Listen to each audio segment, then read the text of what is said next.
মদিনার সবচাইতে গরিব সাহাবী বেলাল রাদিয়াল্লাহু তাআলা আনহু লজ্জাস্থান ঢাকার জন্য শুধু একটা জামা ছিল, গায়ে দেওয়ার মতো কোনো জামা নাই।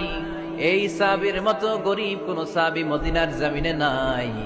এই বেলাল রাদিয়াল্লাহু তাআলা আনহুকে বিশ্বনবী ডেকে বললেন, ইয়া বেলাল আনফিক ইয়া বেলাল লা তাখশা মিন যিল আরশি ইকলালা।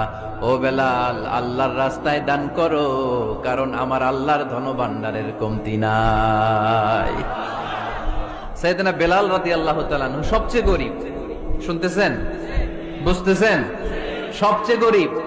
ডাউন পার্টটা ঢাকার মতো একটা গার্মেন্ট ছিল, একটা কাপড়, এটা পেঁচায় আসতো, নামাজ পড়তো। গায়ে রাখার মতো কোনো জামা নাই, আর খাবার দাবার টাকা পয়সা বলতে নাই। ওই সাহাবীর বিষ্ণু ইসলাম বললেন, আনফিক বেলাল, বেলাল তুমিও দান করো, তুমিও দাও, দানের হাতকে প্রশস্ত করে দাও। আনফিক ইবনা আদম উনফিক আলাইক, হে বনি আদম দাও, দিলে আমি তোমারে দেব। যারা দান করে বেশি তাদেরকে দেয় কে? দিলেই আসবে, না দিলে আসে না। আপনি দেন, দেখবেন আসতে শুরু করছে। এটাই সিস্টেম, দিলে কমে না, না দিলে কমে। সুবহানাল্লাহ পড়ে। মদিনার সবচাইতে গরিব সাহাবী বেলাল রাদিয়াল্লাহু তাআলা আনহু লজ্জাস্থান ঢাকার জন্য শুধু একটা জামা ছিল, গায়ে দেওয়ার মতো কোনো জামা নাই।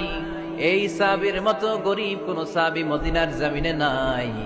এই বেলাল রাদিয়াল্লাহু তাআলা আনহুকে বিশ্বনবী ডেকে বললেন, ইয়া বেলাল আনফিক ইয়া বেলাল লা তাখশা মিন যিল আরশি ইকলালা। ও বেলাল, আল্লাহর রাস্তায় দান করো, কারণ আমার আল্লাহর ধনভাণ্ডারের কমতি নাই।